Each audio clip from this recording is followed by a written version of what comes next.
हम लंदन में अपने वर्कर्स को कह दें, खुदा न खास्ता हम नहीं करेंगे, हम कह देंगे फलां फलां के घर जाके मुजाहरा करो। यहां हो सकता है, यहां लोगों के घर हैं, यहां लोगों की फैमिलीज रहती हैं, यहां लोगों के अहले खानदान रहते हैं, अहले खाना रहते हैं। घरों का, चार दीवारी का, जहां पे आपकी फैमिली रहती है उसकी एक हुर्मत होती है, उसका एक तकद्दस होता है। आप उसको वायलेट कर रहे हैं। कहां तक ये लेके जाएंगे आप इस टेंशन को? कहां तक इस जो एक्रिमनी है कहां तक लेके जाएंगे? जनाबे वाला, ये सेशन जो है किसी मकसद के लिए बुलाया गया हुआ है और इसके लिए हमसे एक नहीं, दो नहीं, कम से कम 5-6 मीटिंगें ट्रेजरी बेंच कर चुका है इस सेशन को चलाने के लिए और आइंदा जो सेशन है उनको चलाने के लिए। लेकिन ये अगर रवैया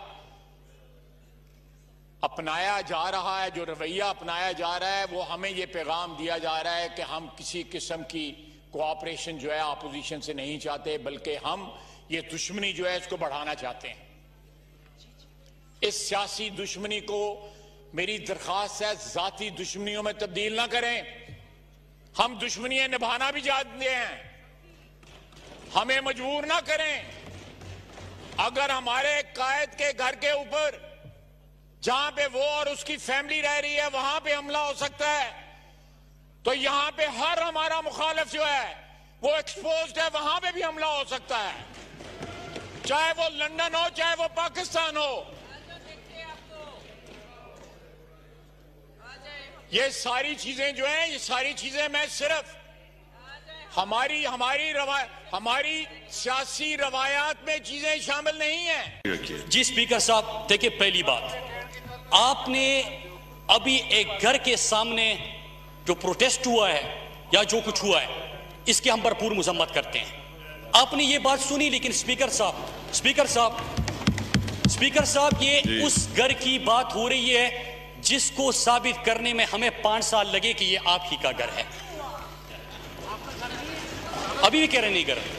स्पीकर साहब, आपको याद होगा ये आपने जिस तरह सवाल उठाए, मैं एक प्रेस कॉन्फ्रेंस देख रहा था, वो वीडियो आपने भी देखी होगी कि पाकिस्तान कोई सॉलिडरिटी फ्रंट है कि कोई है, उनकी तरफ से ये प्रोटेस्ट अरेंज किया गया था।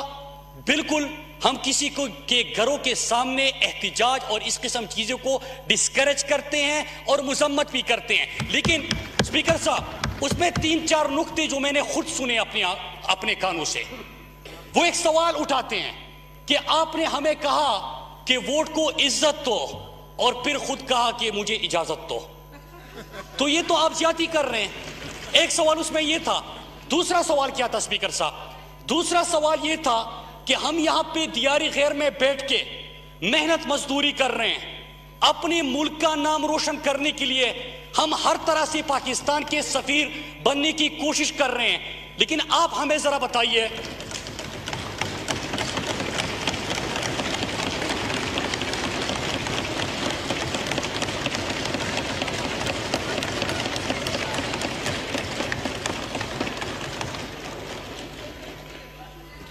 कि आप हमें जरा इस सवाल का जवाब दीजिए कि ये बड़े बड़े महल्लात जो बने हैं ये पाकिस्तान का पैसा था और ये पाकिस्तान कैसे आ गया? तो स्पीकर साहब कुछ सवाल जेन्युइन होते हैं, और इसी अपार्टमेंट और फ्लैट की बात करते हुए मैं एक दफा कौम को फिर से याद दिलाना चाहता हूं कि जनाब इस वक्त जो आपने स्पीचेस सुनी तो ये वो जायदादें हैं जिसके बारे में कहा गया था कि हमारी लंदन तो क्या पाकिस्तान के अंदर भी कोई जायदादें नहीं है, पता नहीं हम एक दूसरे के साथ रहते हैं। स्पीकर साहब अब आते हैं असल इशू के ऊपर।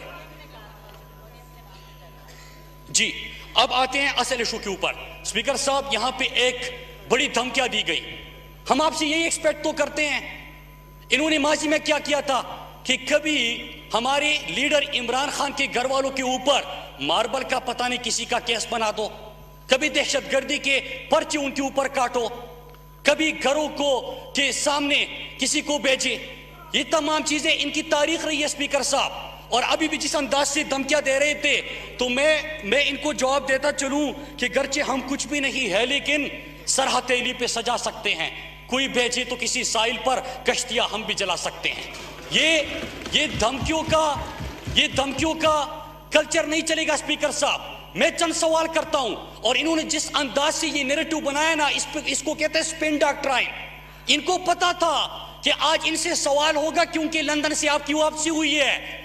कुछ सवाल होंगे जो पूरी कौम आपसे सुनना चाहते हैं। नंबर एक, पहला सवाल कि कितनी मेहनत आप सबको करनी पड़ी कि जब सुप्रीम कोर्ट में ये केस चल रहा था, पानामा पेपर सामने आए, तो आप एक एक बंदा बैठ के यहां पे हमें लेक्चर देते रहे कि ये उनकी जायदादें नहीं है, और फिर उसी जायदाद में उनके साथ मिलते हुए आपको कैसे फील हुआ? आपने सवाल नहीं किया अपने ख्याल से कि अगर आपने ये जायदादें बनाई थी तो फिर हमसे क्यों 4-5 साल झूठ बुलवाया? आपने ये सवाल नहीं किया? क्या पाकिस्तानी कौम ने अगर आपसे सवाल किया कि आप मेरे वजीर खारजा थे, आप मेरे वजीर दिफा थे, तो किस तरह आप वहां पे मूची दूबी चौकीदार के कारोबार कर सकते थे और इकामे आपने रखे थे? क्या जेन्युइन सवाल नहीं है? स्पीकर साहब, अगर इनको 15 लाख तक तनख्वाह मिलता था वहां पे, तो ये तो पाकिस्तानी ऐवान का इसने हल्फ लिया था, इसने तो वजारत का हल्फ लिया था, इसने तो पाकिस्तान की वजारत दिफा को चलाना था, इसने तो पाकिस्तान की वजारत खारजा को चलाना था।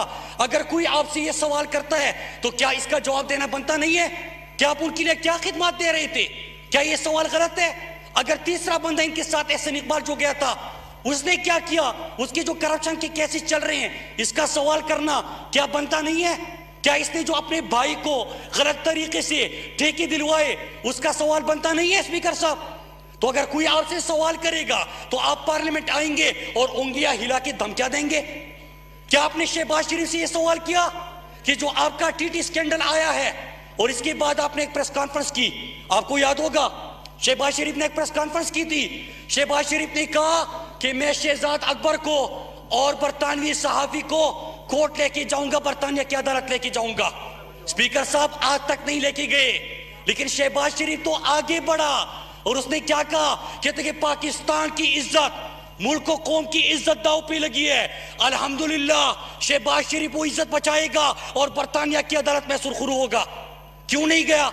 स्पीकर साहब, इनकी शाफात हुए हैं, इन्होंने आज ये इशू बनाया, इनको पता था कि इनसे सवालों के सवाल क्या है। देखिए स्पीकर साहब आप तशरीफ रखें, फिर खामोशी से सुने, खामोशी से। स्पीकर साहब, इन्होंने कहा मैं कुछ देर बाद इस इशू के ऊपर बात कर लूंगा। पहले जो इन्होंने लेजिस्लेशन की बात की, स्पीकर साहब आपके ऊपर बड़ा तनकीद किया था कि आपकी वजह से इतने ऑर्डिनेंसेस पास हुए। आज मैं रिकॉर्ड लेके आया हूं और सुनिएगा, आपने पीपल्स पार्टी के एक दौर में सिर्फ 3 साल में, मोहतरमा के दौर में 357 ऑर्डिनेंस इन्होंने पास किए 3 साल के अंदर।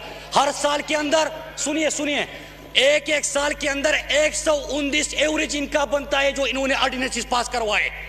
और हर जमहूरी हुकूमत ने एवरेज हर साल 29 ऑर्डिनेंस पास करवाए, लेकिन तहरीक इंसाफ की हुकूमत ने सिर्फ 1.5 साल में 20 ऑर्डिनेंस पास करवाए। और इसके ऊपर शोर देखे, 19 ऑर्डिनेंसेस, 1.5 साल में 19 ऑर्डिनेंसेस, लेकिन एक साल में 119 ऑर्डिनेंस आपने पास किए। और आप हमें जमहूरियत सिखा रहे हैं, आप हमें बता रहे हैं कि पार्लियामेंट को किस तरह चलाया जाता है। आपके दौर में तो कम से कम प्रोडक्शन ऑर्डर का शोर नहीं होगा। रोजाना पार्लियामेंट का इजलास शुरू होता है, पहला सवाल यह होता है कि प्रोडक्शन ऑर्डर जारी कर दे। दूसरा सवाल यह होता है कि आप जो हुकूमती रवैये हैं, हुकूमत ने क्या किया है। अगर शहबाज शरीफ का केस आता है और इसको हम पार्लियामेंट में डिबेट करवाना चाहते हैं तो ये तो जमहूरियत है। आप अगर कहें कि ये बंद कर दे, अगर आप ये कहें आज मुल्क के अंदर और पूरी दुनिया के अंदर इंसदादे करप्शन का आलमी दिन मनाया जा रहा है। स्पीकर साहब, इस पार्लियामेंट को आज करप्शन के खात्मे के ऊपर बात करनी थी, लेकिन नहीं करेंगे क्योंकि करप्शन का दिफा करना है। स्पीकर साहब, मैं शहबाज शरीफ क्योंकि अपोजिशन लीडर है, इस ऐवान का वकार मजरू हो रहा है और पूरे ऐवान की तरफ से मैं शहबाज शरीफ से सवाल करता हूं कि आप पहला सवाल का जवाब दीजिए। आपने कहा था कि मैं बरतानिया की अदालत जाऊंगा और केस करूंगा, आपने केस क्यों नहीं किया? दूसरा सवाल, दूसरा सवाल कि करप्शन की तरीक़े वारदात भी बड़ा मुख्तलिफ है कि निसार गिल को एक बंदी को ये अपना डायरेक्टर पॉलिटिकल अफेयर्स लगाते हैं और अली अहमद को डायरेक्टर स्ट्रेटजी सीएम हाउस पे लगाते हैं। इनका क्या काम है स्पीकर साहब? इनका काम है करप्शन का पैसा इकट्ठा करना, फिर फेक कंपनी बनाना। कंपनी का नाम है good nature company, good nature company. ये स्पीकर साहब, ये वजीर आला के ऑफिस में और वजीर आला के घर में ये कार्रवाई हो रही है। आज हमने ऐवान में ये सवाल उठाने थे, आपने देखा कि किस अंदाज से उन्होंने स्पिन डॉक्ट्राइन का इस्तेमाल करते हुए कोई और इशू लेके आए। स्पीकर साहब, तीसरा सवाल कि क्या वजीर आला पंजाब उस वक्त के शहबाज शरीफ जो मुल्क से बाहर इस वक्त बैठे हुए हैं, वो शहजादा अकबर भी सवाल कर रहे, बल्कि बैठे हुए हैं, ये सामने बैठे हुए हैं, वो आज ऐवान भी आ गए उसको ढूंढते ढूंढते।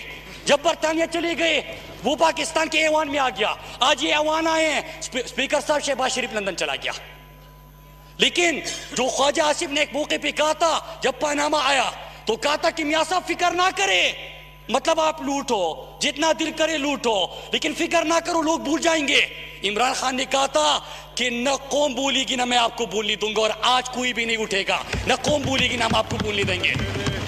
स्पीकर साहब, फिर क्या होता है इसके बाद? जो तरीक़े वारदात सामने आया कि एक इनका हरे रंग का बुलेट प्रूफ गाड़ी है, हरे रंग की बुलेट प्रूफ गाड़ी, उसमें पंजाब का इलीट फोर्स उसको सिक्योरिटी दे रहा है। उस गाड़ी में क्या होता है? ये हराम की कमाई, किकबैक की कमाई। किकबैक स्पेशलिस्ट कौन है? सुलेमान शहबाज। ये सुलेमान शहबाज है।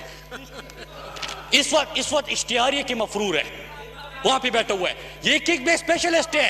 एक एक प्रोजेक्ट में अरबा रुपए लेते हैं, उसी गाड़ी में पैसा भरा जा रहा है। और आगे देखिए, और ये तमाम वीडियोस, तमाम चीजें, तमाम रिकॉर्ड, ये सारे 18 सवाल शहजादा अकबर ने पूछे, एक सवाल का जवाब नहीं आया और ना आएगा। लेकिन स्पीकर साहब, हम मौका देते हैं। मैं आखिर में मुतालबा करूंगा अपोजिशन लीडर से कि आप आए और इस सवाल के जवाब आते हैं। हम आपको आपके बड़े भाई की तरह मौका देते हैं कि आप स्पीकर के सामने खड़े हो जाए और उनको कहे कि हुजूर ये है वो जरा, फिर बताइए कि आप खुद जिम्मेदार होंगे। स्पीकर साहब, होता क्या है? हरे रंग के बुलेट प्रूफ गाड़ी में ये करप्शन का पैसा भरते हैं। अब करप्शन किस चीज में? आशियाना, मतलब लोगों का आशियाना लूटना था, पैसा लिया, वो गाड़ी में भरना है, मनी लॉन्ड्रिंग करके बाहर बेचना है। आपने मुल्तान मेट्रो 56 का